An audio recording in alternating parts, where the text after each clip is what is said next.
जय हिंद। स्वागत है आप सभी का हमारे इस यूट्यूब चैनल पर। और आज हम झारखंड टेट सामाजिक विज्ञान महत्वपूर्ण 30 एमसीक्यू प्रश्न लेकर आए हैं। इससे पहले के वीडियो में हमने 1 से लेकर 30 तक प्रश्नों को कर चुके हैं। तो आज के वीडियो में हम 31 से लेकर 60 तक पूरा कंप्लीट पेपर करने वाले हैं।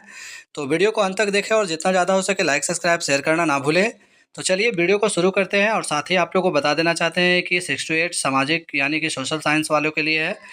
तो 31 नंबर जो हमारा प्रश्न है वो कहता है कि भारतीय संविधान की प्रस्तावना में भारत को क्या कहा गया है। तो हमारे संविधान में संप्रभु, समाजवादी, धर्मनिरपेक्ष, लोकतांत्रिक गणराज्य कहा गया है। तो ऑप्शन नंबर बी के साथ चला जाएगा। भारतीय संविधान के बारे में बात कर लेते हैं तो 26 नवंबर 1949 ईस्वी को हमारा संविधान बनकर तैयार हुआ था, जबकि संविधान को 26 जनवरी 1950 को लागू किया गया था। और इसी के दिन हम लोग गणतंत्र दिवस के रूप में मनाते हैं। तो यहाँ से और भी प्रश्न पूछे जा सकते हैं, जैसे कि संविधान बनने में कितने वर्ष लगे। तो 2 वर्ष 11 माह 18 दिन का समय लगा था। और प्रारूप समिति के अध्यक्ष कौन थे? तो बी आर अम्बेडकर थे। जबकि संविधान के संवैधानिक सलाहकार कौन थे? तो बी एन राव थे। इसके अलावा और भी सारे प्रश्न हैं, तो आप लोग इसे अच्छे से कर लेंगे। अब हम चलते हैं 32 नंबर प्रश्न, जहाँ पे हमारा प्रश्न कहता है भारतीय संविधान का अनुच्छेद 21 किससे संबंधित है। प्रश्न काफ़ी अच्छा है और इस प्रश्न का जो सही आंसर होगा ऑप्शन नंबर बी के साथ चला जाएगा। जीवन एवं व्यक्तिगत स्वतंत्रता का अधिकार भारतीय संविधान का अनुच्छेद 21 से संबंधित है। तो ऑप्शन नंबर बी इसका राइट आंसर हो जाएगा। साथ ही आप लोग को बता देना चाहते हैं कि संविधान के अनुच्छेद 23 से 24 जो है शोषण के विरुद्ध अधिकार का उल्लेख करता है। इसके अलावा 14 से 18 जो है समानता का अधिकार, और 19 से जो 22 है वो हमारा स्वतंत्रता का अधिकार, 25 से 28 हमारा है धार्मिक स्वतंत्रता का अधिकार, और 29 से 30 हमारा क्या है? तो शिक्षा एवं संस्कृति का अधिकार। और अनुच्छेद 32 किससे संबंधित है? तो संवैधानिक उपचारों का अधिकार। 6 मौलिक अधिकार है, फंडामेंटल राइट। आप लोग सभी बारीकी से इसके बारे में जानकारी रखेंगे। और मौलिक अधिकार को संविधान के किस अध्याय में रखा गया है? तो अध्याय 3 में रखा गया है। ये भी आप लोग के लिए इम्पोर्टेंट होने वाला है। प्रश्न संख्या 33 कहता है कि शिक्षा का अधिकार किस अनुच्छेद में है। शिक्षा का अधिकार किस अनुच्छेद में है मेरे प्यारे बच्चों? तो इसका जो करेक्ट आंसर होगा ऑप्शन नंबर ए के साथ चला जाएगा। अनुच्छेद 21 ए। ऑप्शन नंबर ए इसका राइट आंसर हो जाएगा। वहीं अनुच्छेद 17 किससे संबंधित है? तो छुआछूत यानी कि अस्पृश्यता, छुआछूत को समाप्त कर दिया गया है। आप लोग इसे नोट कर लेंगे। 34 नंबर प्रश्न कहता है कि भारत के प्रथम राष्ट्रपति कौन थे। काफ़ी इजी प्रश्न है। आप लोग के मन में जहन में चलता होगा कि ऐसे प्रश्न तो नहीं आएंगे, लेकिन कभी कभी ऐसा होता है कि ऐसे नॉर्मल प्रश्न भी पूछे जाते हैं, तो हम एक बार इसको लेकर चलते हैं। तो भारत के प्रथम राष्ट्रपति डॉक्टर राजेंद्र प्रसाद थे। आप लोग इसे नोट कीजिएगा। वहीं भारत के प्रथम प्रधानमंत्री पूछा जाए तो पंडित जवाहरलाल नेहरू थे। अगले प्रश्न की ओर चलते हैं, जहाँ पे हमारा 35 नंबर प्रश्न कहता है कि भारत के प्रथम प्रधानमंत्री कौन थे। तो अभी हमने ऊपर बताए थे पंडित जवाहरलाल नेहरू भारत के प्रथम प्रधानमंत्री थे। सरदार वल्लभ भाई पटेल 1928 ईस्वी में बरदौली सत्याग्रह के नेता थे। आप लोग इसे नोट कीजिएगा। इसके अलावा सरदार पटेल का नाम एक और उल्लेखनीय लिया जाता है। इन्होंने देशी रियासत के विलय में अहम योगदान दिया था। लाल बहादुर शास्त्री, इसके बारे में भी आप लोग जानकारी रखेंगे। इसके द्वारा एक नारा दिया गया था। आप लोग हमें कमेंट में जरूर लिखेंगे। महात्मा गांधी को तो हर कोई जानते हैं। 36 नंबर प्रश्न कहता है कि भारतीय राष्ट्रीय ध्वज में कितने रंग होते हैं। भारतीय राष्ट्रीय ध्वज में कितने रंग होते हैं? तो 3 रंग होते हैं। और कौन कौन से होते हैं आप लोग हमें कमेंट करेंगे।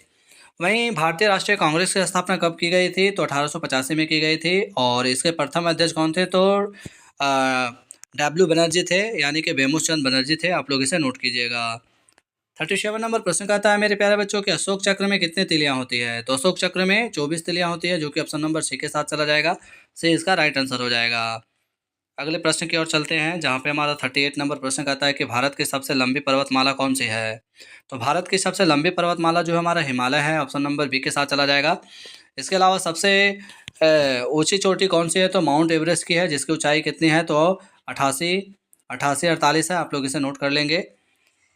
नेक्स्ट प्रश्न की ओर चलते हैं। 39 नंबर प्रश्न कहता है कि भारत का सबसे बड़ा राज्य यानी क्षेत्रफल में से कौन सा है। क्षेत्रफल की दृष्टि से सबसे बड़ा राज्य कौन सा हो जाएगा? तो राजस्थान हो जाएगा। वहीं आप लोग से अगर जनसंख्या के हिसाब से पूछा जाए तो हमारा राइट आंसर उत्तर प्रदेश के साथ चला जाएगा। ऑप्शन नंबर ए के। इसके अलावा काली मिट्टी किस राज्य में पाई जाती है? तो महाराष्ट्र में पाई जाती है। आप लोग इसे भी नोट कर लेंगे।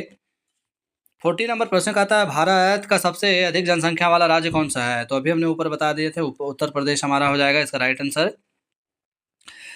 सुंदरबन डेल्टा किस राज्य में है? तो पश्चिम बंगाल में है। सुंदरबन में डेल्टा में किस वृक्ष के लिए है? तो सुंदरी वृक्ष के लिए जाना जाता है।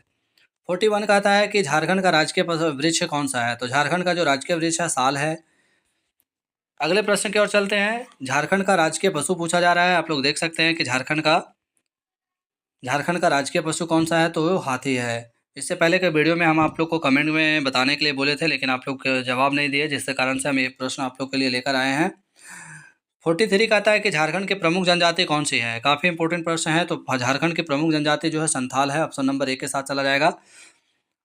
इसके अलावा एक ऐसे जनजाति है जहाँ पे मातृसत्तात्मक पद्धति पाया जाता है, वो भील है। आप लोग इसे नोट कर लेंगे। 44 कहता है कि उलगुलान आंदोलन का नेतृत्व किसने किया था। उलगुलान आंदोलन का नेतृत्व बिरसा मुंडा के द्वारा किया गया था। इनका जन्म कब हुआ था, तो 1875 में हुआ था।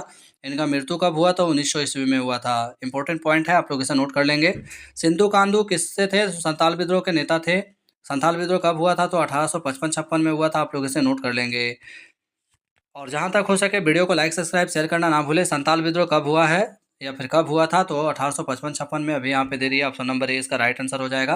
1857 को सिपाही विद्रोह हुआ था। आप लोग इसे भी नोट कीजिएगा। 1942 में भारत छोड़ो आंदोलन। 1931 में 1931 किससे संबंधित है, तो आप लोग इसे भी नोट कर लीजिएगा कि दूसरे गोलमेज सम्मेलन 1931 में हुआ था।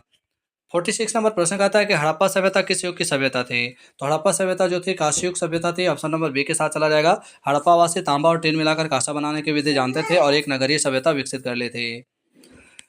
इसके अलावा हड़प्पावासियों को लौह की जानकारी नहीं था। आप लोग इसे नोट करेंगे। हड़प्पा के प्रमुख स्थल कौन थे, तो हड़प्पा और मोहनजोदड़ो थे। जिसके 1921 ईस्वी में हड़प्पा की खोज दयाराम साहनी के द्वारा और 1922 में मोहनजोदड़ो की खोज राखलदास बनर्जी के द्वारा किया गया था। 47 नंबर प्रश्न की ओर पहुंच चुके हैं, जहां पे हमारा प्रश्न कहता है गौतम बुद्ध को ज्ञान की प्राप्ति कहाँ हुई। गौतम बुद्ध को ज्ञान की प्राप्ति बोध गया में हुई थी। किस ब्रिज के नीचे हुई थी, तो पीपल ब्रिज के नीचे हुए थे। आप लोग इसे नोट कर लेंगे।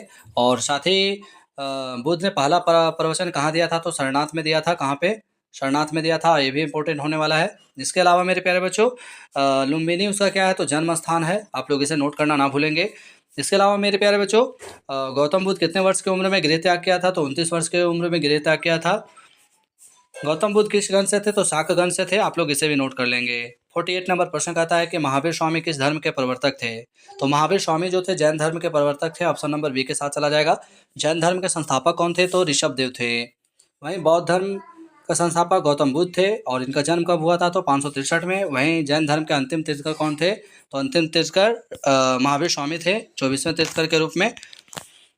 अगले प्रश्न की ओर चलते हैं। 49 नंबर प्रश्न कहता है कि पानीपत का प्रथम युद्ध कब हुआ था। तो पानीपत का प्रथम युद्ध 1526 में हुआ था। दूसरा युद्ध 1556 में और तीसरा युद्ध 1761 में हुआ था। हल्दी घाटी युद्ध के नाम से जाना जाता है। जबकि 1757 ईस्वी में प्लासी ऑफ बैटल लड़ा गया था, प्लासी युद्ध। 50 नंबर प्रश्न कहता है प्लासी का युद्ध कब हुआ था। तो प्लासी का युद्ध हुआ था 1757 में। अगले प्रश्न की ओर चलते हैं, जहाँ पे हमारा 51 नंबर प्रश्न कहता है भारत में हरित क्रांति का संबंध किससे है। तो भारत में हरित क्रांति का संबंध कृषि उत्पादन से है। इसका दशक क्या था, तो 1960 से 70 के दशक में चावल और गेहूं और चावल में दोगुना वृद्धि हुआ था। यह किस राज्य में सफल रहा, तो हरियाणा और पंजाब जैसे राज्यों में काफ़ी सफल रहा था, जहाँ पे पानी का उत्तम व्यवस्था था। 52 नंबर प्रश्न कहता है कि श्वेत क्रांति का संबंध किससे है। तो श्वेत क्रांति का संबंध दूध उत्पादन से है। ऑप्शन नंबर ए के साथ चला जाएगा। अगले प्रश्न की ओर चलते हैं। 53 नंबर प्रश्न कहता है कि भारत की सबसे बड़ी मीठे पानी का झील कौन सी है। तो भारत के में सबसे बड़ी मीठे जो है पानी का झील जो है बुल्लर झील है। चिल्का झील किस राज्य में है, तो चिल्का झील हमारा कहाँ है, उड़ीसा में है। सांभर झील सबसे अधिक लवणीय जल वाला झील है। लोकटाक झील कहाँ है, आप लोग हमें कमेंट में जरूर लिखेंगे। 54 नंबर प्रश्न 55 नंबर प्रश्न की ओर चलते हैं, जहाँ पे हमारा प्रश्न कहता है विश्व का सबसे बड़ा मरुस्थल कौन सा है। तो विश्व का सबसे बड़ा मरुस्थल सहारा मरुस्थल है। ऑप्शन नंबर बी के साथ चला जाएगा। थार मरुस्थल कहाँ है, तो राजस्थान में है। आप लोग इसे नोट कर लेंगे। 56 नंबर प्रश्न की ओर पहुंच चुके हैं, जहाँ पे हमारा 56 नंबर प्रश्न कहता है कि भूमध्य रेखा किस अक्षांश पर स्थित है। तो भूमध्य रेखा जो है 0 डिग्री अक्षांश पर स्थित है। ऑप्शन नंबर बी के साथ चला जाएगा। वहीं भी कर्क रेखा भारत के कितने राज्यों से होकर गुजरती है, तो 8 राज्यों से होकर गुजरती है। इसका ट्रिक है मित्र पर गमछा झार। आप लोग इसके माध्यम से भी याद रख सकते हैं। 57 नंबर कहता है कि पृथ्वी अपनी धुरी पर एक चक्कर कितने समय में लगाती है। तो एक चक्कर 24 घंटे में लगाती है। ऑप्शन नंबर बी के साथ चला जाएगा। पृथ्वी अपने अक्ष पर घूमता है, यह सिद्धांत किसने दिया है, तो कोपरनिकस के द्वारा दिया गया था। अगले प्रश्न की ओर चलते हैं। 58 नंबर प्रश्न कहता है कि सामाजिक विज्ञान शिक्षण में मानचित्र का मुख्य उद्देश्य क्या है। तो मानचित्र का मुख्य उद्देश्य होता है स्थानिक ज्ञान विकसित करना, जो कि ऑप्शन नंबर बी के साथ चला जाएगा। 59 नंबर प्रश्न कहता है कि सतत एवं व्यापक मूल्यांकन का मुख्य उद्देश्य क्या है? तो इसका मुख्य उद्देश्य विद्यार्थी का समग्र विकास करना, जो कि ऑप्शन नंबर बी के साथ चला जाएगा। और आखिरी प्रश्न आप लोग का यहाँ पे प्रोजेक्ट कार्य से दिया गया है, जहाँ पे प्रश्न कहता है कि सामाजिक विज्ञान शिक्षण में परियोजना कार्य यानी प्रोजेक्ट वर्क का उद्देश्य क्या है? तो इसका उद्देश्य होता है अनुभवात्मक एवं सक्रिय अधिगम कराना। तो ऑप्शन नंबर बी इसका राइट आंसर होगा। और जहाँ तक हो सके वीडियो को लाइक सब्सक्राइब शेयर करना ना भूलेंगे। अगले वीडियो में एक नए अंदाज के साथ हम मिलेंगे। जय हिंद, जय भारत।